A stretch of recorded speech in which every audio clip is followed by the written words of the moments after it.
Welcome to Spiritual Changemakers, the podcast that guides you through tough times with practical tools and inspiring stories. I'm Andreea Tamas, your host and the Sacred Transitions Coach. Join us as we hear from spiritual changemakers who have connected with their higher power and overcame adversity. Whether you are navigating a difficult transition or seeking to deepen your spiritual practice, our podcast provides guidance to help you find magic in the change. Come on this journey of self-discovery, empowerment, and transformation with us and unlock your potential to become your best self. I have run away from every relationship I've ever been in. And I mean literally run away, not just emotionally check out. And the thing is that when things would get hard, when we'd have fights, I would just leave the city. I would book a flight, tell myself I need a space to get back in touch with myself, and then disappear for weeks. And here's the thing, I had really good reasons every single time. Or at least I thought I did. But until I finally saw the truth. Because I would say relationships, it's one of the biggest catalysts throughout my life for my growth. I have had 2 7-year relationships, another one for like a year and a half, and some small ones in between. So if you can imagine, right now I'm 36 years old. So a big part of my adult life, I have been in relationships. And what has been the lessons, the teachings from me in these relationships is mainly that I could not be by myself. I was constantly looking on being with somebody because I could not stand being on my own. And that's why it was this constant, I don't even want to say chase because I've never really chased being in relationships, but it was just like happening, like constantly. I would get out of a relationship, then almost immediately I would be in another one. It was a very anxious attachment that I was experiencing in these relationships. If I would not get the presence, if I would not get the attention, if I would not feel that, oh my gosh, I am the priority for my partner, I would become very anxious and I would freak out and I would just do things to get the attention. And one of them was actually getting into fights. I would find a lot of different reasons on why to fight. And an old pattern of mine, it was that when things would get hard, like having multiple fights and just being hard and whatever, I would run away. I would just leave. Either leave the room, leave the apartment, leave the city.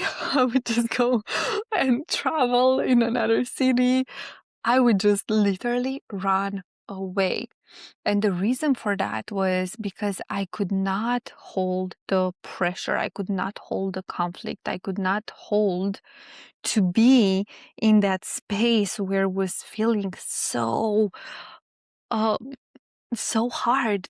And when you have fights with your partner and it's just very uncomfortable. I could not handle that uncomfortableness, if that's even a word. So I would just run. And the story I was making up for myself was that I'm running, I'm leaving. I wouldn't say I'm running, but I'm leaving because it's not safe for me here, because I'm not respected, because I'm not loved. So for my mind, it was very normal. I'm just doing things to protect myself.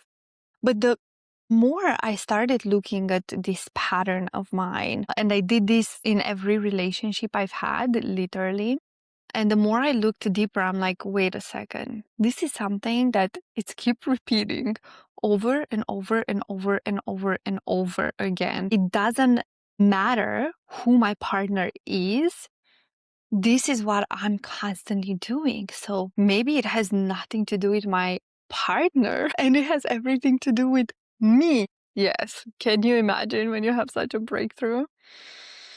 Wow. And when I started looking deeper into it, I got to understand and realize that first, I cannot hold the conflict. And I believe conflict, like more intense conversations, are bad because I grew up in a family where there was a lot of conflict. My parents would constantly fight. I would fight with one of my brothers on a constant basis, my older brother. I just associated this, this idea, this story that conflict equals bad and not safe. Means I am not safe because I've never really learned how to do conflict resolutions. And I think none of us really learn how to have and hold a conversation even when there is tension.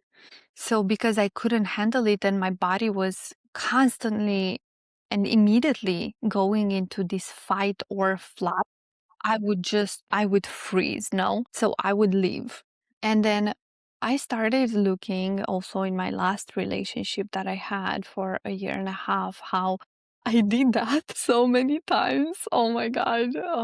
Probably at least 4 times that I did it in a year and a half where I travel. Like I left the place, the city I was in with my partner, and I just left it in a different city or in a different destination for weeks I was telling myself to get back in touch with myself, to see what's happening, if I even want to continue the relationship. So I had definitely a lot of good reasons to do so because I was trying a lot. And in this last relationship, I actually tried a lot to have the conflict resolution, to have the conscious conversations because I did have the tools at that time.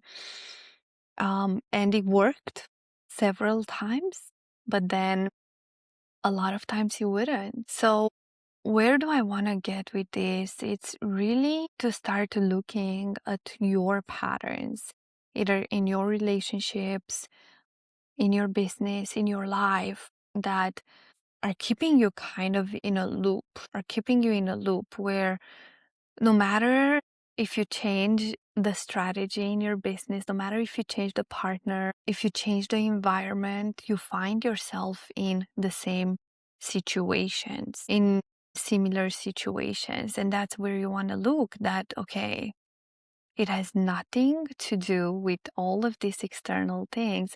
It's something to pause and look within. What is this trying to teach me that I have not been able to see yet? I have not been able to take the lesson yet. What is this showing me? How is this trying to expand me? And for me, it was getting so much connected with both of my masculine and feminine, because one of the things when the conflict would happen, my feminine would just close off and it's like, I cannot deal with this. I cannot handle this. And then my masculine, before, he was not strong enough. He was wounded and therefore he couldn't really come to stand up for me, to protect me.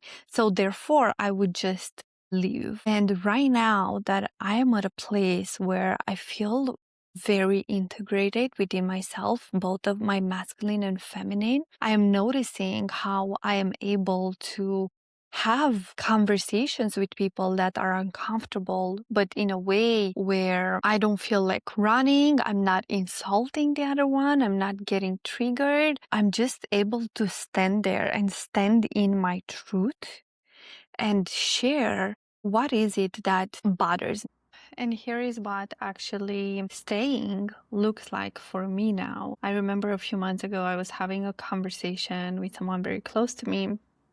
And they said something that hurt me, that triggered me. And I literally just felt my whole body contracted, and that all familiar signal that means danger, run, get out of here. And my feminine was like, I cannot handle this. I need to leave. But this time, my masculine was there, and it was not aggressive. It was not dominant, just steady. Truly like a container holding me. And I was able to stay. And not just that, but I said, I need to pause for a second. What you just said, it hurt me, it triggered me, and I need a moment to feel with what's happening in my body, to calm down before I respond. And I paused. I took a big breath in, and I have been using this beautiful tool that I've been learning from Kabbalah, pause.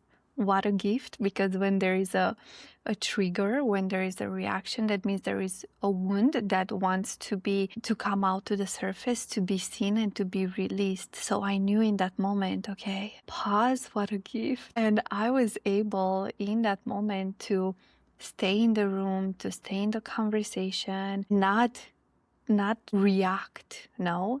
And that was huge for me, because for years I physically could not do that. What are my boundaries? What are my frustrations? And I used to be terrified to do this. And even now, it's still uncomfortable, because it only becomes better as we are continuing to practice to state our needs, our desires, our boundaries. And especially for women in general, saying no, oh, it's such a hard and difficult thing is for some women, especially those that are coming from people-pleasing tendencies, from those that have been just the good girl throughout their lives. They believe that saying no means you are mean, you are hurting people, that you are responsible for other people's reactions and emotions, when in fact it's none of your business how people feel when you share your truth. When you share from your heart, of course, it's important how you share it. That is very important. But as long as you share it from a place of truth, from integrity, with love, compassion, and understanding towards others, and from there, I want to invite you to just take a step back and know that how they receive it, how they react, how they are going to feel about my truth, about my share, about my boundaries has nothing to do with me. It's purely their experience based on their life. So if they're gonna believe I'm mean, that's on them. If they will feel offended because I share my boundaries, it's on them. But I want you to start really stepping more into your truth, into your authenticity, into what is real for you at any given moment, instead of trying to go by through life, making sure you do not hurt people, but then you constantly hurt yourself, because you've learned so much that betraying yourself is okay, and that's acceptable. And it's more important not to betray others than betraying yourself. And I want you to reverse that, really like turn it upside down. And for you to remember that the most important thing is for you to be true to yourself, for you to live at integrity with your values, with who you are, with what you desire, with what you need. And then by doing so, what you are actually doing, you are inspiring those around you. You are showing them how it looks like, how it feels like to live an authentic life. Because guess what? A lot of people are terrified to do that because they don't want to be rejected. They are afraid that they're not going to be accepted, that they will be judged by others. And because of that, people live a life that it's not true to them. They just try to fit in other people's models of life. And when we do that, we get to a point where we look at our life and it's like, what the heck? Why did I say yes to that? Why am I going to this event? Why am I friends with that person? Why am I dating this person? I cannot believe I'm continuing going to this job that I hate. And you just get to a point in your life, and that comes with age too. Yes, it comes with age as well, where you're like, I'm just not willing anymore to put myself in those kind of situations. I'm not willing to betray myself anymore in order to just please someone. And I literally just had a conversation with somebody where right now I'm in a place where I'm single and I'm exploring. I'm just allowing myself to just see what is out there and what excites me, what doesn't. And it's for the first time in my life where I am able to meet guys, date guys, and not get attached. And not get attached immediately, because that was my pattern in the past, that I would meet with someone and that's it. I would immediately see myself married with them and kids and so on. And I would just feel this like huge attachment. And now I'm in a place where I'm like so secure and so centered within myself. And I have my beautiful masculine and feminine that are so integrated, where I'm like, I don't need anything. I don't need anyone. And if I choose to date, it's because I choose to explore, I choose to have fun, but not because I need someone. I don't need a relationship. I do not need anything. And when you are able to arrive at this place of not needing, like not being needy, not trying to take things out of people, whatever that is, time, energy, money, doing activities, whatever it is. And when you are at this place of just feeling so like whole and juicy with yourself, like first and foremost, I'm dating myself, and then everyone else, it's secondary. But the first date I have is with myself every single day. And when you're at that place, you literally become like a magnet. And then you attract like a lot. Like for me, it's like, it's this, I feel like I'm in a vortex. I have to be discerning of, okay, am I even interested to go even at a dinner with this person? Would that give me like satisfaction? Would that give me enjoyment? Would that give me pleasure? Am I curious at all about this person? And this is what I have been exploring with. I'm like, okay, do I feel any spark of whatsoever? And I have to tell you that by doing so, and not saying yes only to men that I would typically date, but also saying yes to men that I would normally just say no immediately, and just allow myself to explore. Now, this is what I'm doing right now to break the patterns. And I've been having some amazing experiences. Also being able to meet with men, maybe having some sort of attraction, but not going deeper with it. And eventually we were able to transmute that and become friends. And not just become friends, but stay friends. And this is so new in my life, because before I always desired to just have friendships with guys, and it just wouldn't happen. I swear to you, like guys would hit on me, they would come, and the moment I would be like, not interested romantically, they would just leave. And I carried this story with me that it's just men and women cannot be friends, or it just doesn't work for me. Maybe there is something within myself that I just cannot be friends with men. And now I'm at the place where I've been able to transmute these relationships, and I see that first it's important that even if there is attraction between us at the beginning, to don't label it immediately that, oh, that means we are going to be together. Okay, that's not what it means.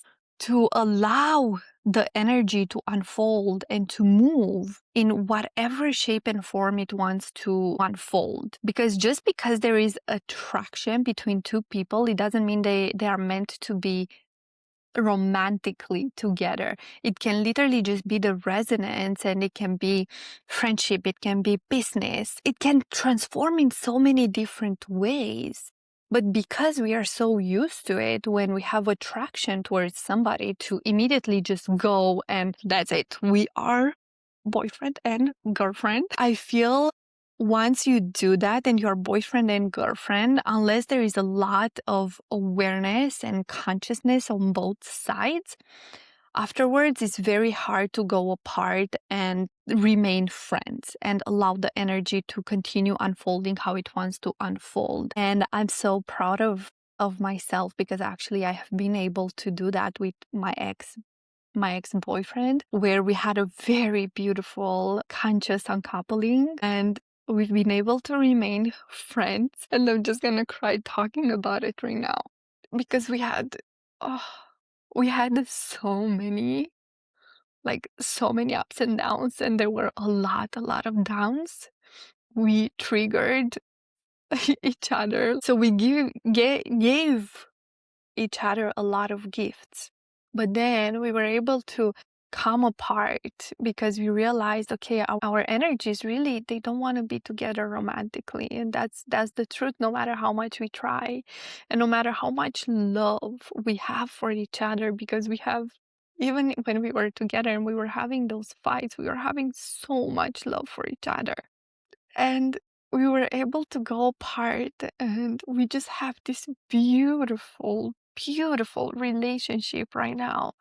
This beautiful friendship where we just hold each other and we celebrate each other for the growth, for what is happening in each other's lives. And almost every time when I speak with him, I cry, because I am so grateful we were able to get to this place and to have him in my life in this way. It's one of the best gifts I have received, and I feel so blessed. And I know this is possible for you as well, when you are able to be this higher consciousness where you tap into a place in your heart where there is unconditional love for the person that you've been with, and you just desire the best for them. Like, I desire for my ex-partner right now to be so happy, and I was telling him, I desire for you to find a partner that is just like perfect for you, exactly what you want, what you need, what you desire. And I truly want that from the bottom of my heart for him, because all I care about is for him to be happy. And that doesn't mean his happiness is with me. Let me give you now a real example of how that integration looks like. After I have moved to Austin, living with two Indian guys in the same apartment, I would notice that I was very comfortable with one of them, like to hug and to be closer, because he was also very good at communicating, at asking for permission, asking me if I feel comfortable. And then when, for example, I remember one time I was sitting on the couch in the living room with this guy, and we were just like cuddling and talking and having fun. Then my other roommate came next to me, and he sat right on my right side, and then he started touching me, just like touching my legs, massaging me, and so on. And I immediately felt a contraction in my body. I was like, oh, this just doesn't feel right. It was nothing sexual at all. It was just him coming there without asking for permission, just invading the space, and not communicating anything, and just assuming that he's welcome just because me and the other roommate were sitting and chatting and hanging out. And after a few minutes, I got up and I went to the restroom, and I'm like, this just doesn't feel right. It didn't feel good. And it was the second time when I actually felt that with him. And previously I did communicate, but probably he just forgot. A few minutes after I went to the restroom, I got to have a conversation with him, and I shared with him very openly, even though it was so uncomfortable. I shared with him and I said, I know your intentions are not bad. You didn't do anything wrong, but I want to communicate that when you came next to me and started touching my leg, I felt a contraction in my body and it didn't feel good. And I want to communicate that with you because I want you to please ask for permission next time if you want to touch me in any way, if you want to get closer to us, if you want to interact in that way, yes, which is more of an intimate way. And I shared that with him, and he was so grateful for hearing that, because I believe it was a big lesson for him as well. And I told him, normally I would just close off in the past and I would just not communicate about it and I would just ignore you, avoid you moving forward. That's how my past self would do.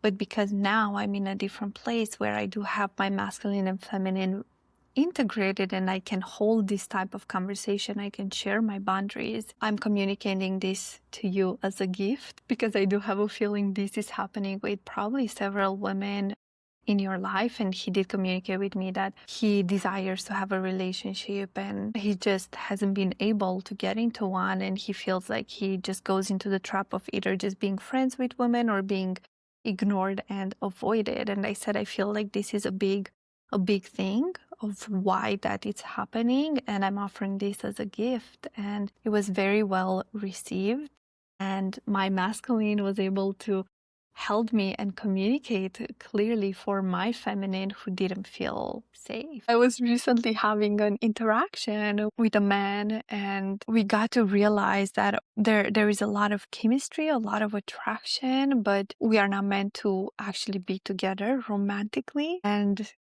then we said, okay, let's just be friends. And the first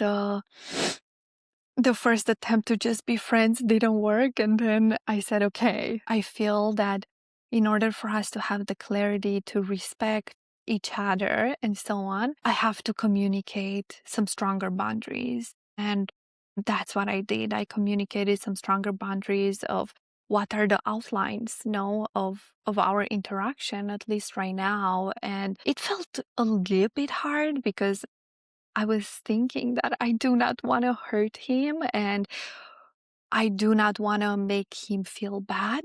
But afterwards, I was like, no, this is best for both of us. And trusting that when you communicate your boundaries, even though it might feel hard, it might feel painful in the moment, to know that it's actually supporting both parties.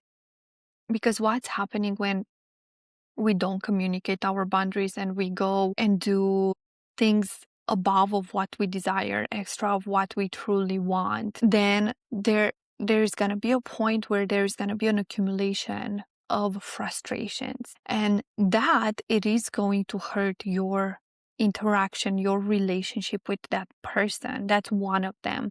The second one is that you are actually not truly and fully yourself. So there is no vulnerability. And when there is no vulnerability, there is no space to actually have a deeper connection with that person, no matter who it is, your friend, your coworker, whoever it is. So by you sharing your truth, sharing your boundaries, your needs, your desires, you give the opportunity for that relationship to actually open up and create a deeper bond.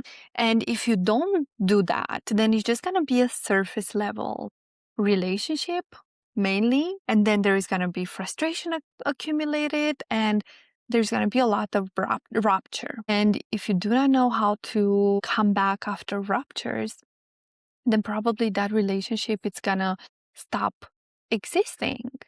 So this is why communication is so important. Like, I cannot emphasize enough. Because as I shared, it's not only about what you say, but it's also how you say it, and really taking in consideration the other person, but sharing your truth. And, I want to invite you to allow yourself to have fun, to play, to open your heart. Do not be afraid to open your heart, to truly live fully.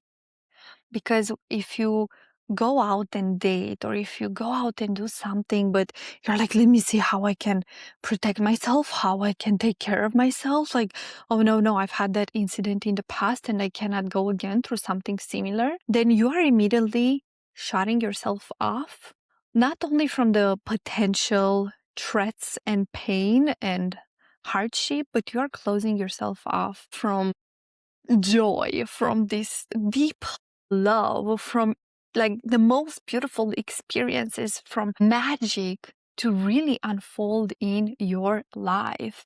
And for me, every time when someone it's suggesting something to me, it's telling me something, and I hear it comes from a place of fear and protection, I say thank you. I appreciate that, but that's not the way I live my life. I don't live my life based on fear. I live my life based on love, based on surrender, based on trust. And it just has worked magical for me. Has it been easy?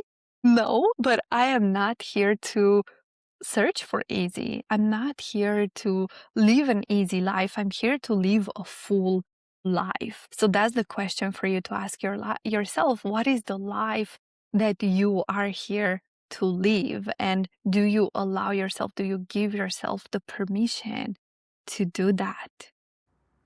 Thank you for being here with me today. If you ever found yourself running from hard conversations, hard feelings, hard moments in relationships, I see you. I've been there. I've lived that pattern for decades. And I'm here to tell you that you can learn to stay, not by forcing yourself, not by being strong, but by healing the wounded parts inside of you that believe conflict equals danger, by integrating your masculine and feminine so they can hold you together. And it's not easy. I'm not going to say it's easy because it's not, but it's possible and it's so worth it. And if this resonated, please share it with someone who needs to hear it. Subscribe on Apple, Spotify, YouTube, and reach out. Tell me your story. I read every message. Thank you for tuning in, and I will see you next time. Thanks for tuning in to Spiritual Changemakers podcast. To stay connected and help us reach more people like you, please subscribe, follow, and leave a comment. Join our community of spiritual changemakers on social media to connect with like-minded individuals and continue the conversation. Remember, the power to create positive change is within you. Keep showing up as your best self, and let's keep the magic of change alive. Until next time.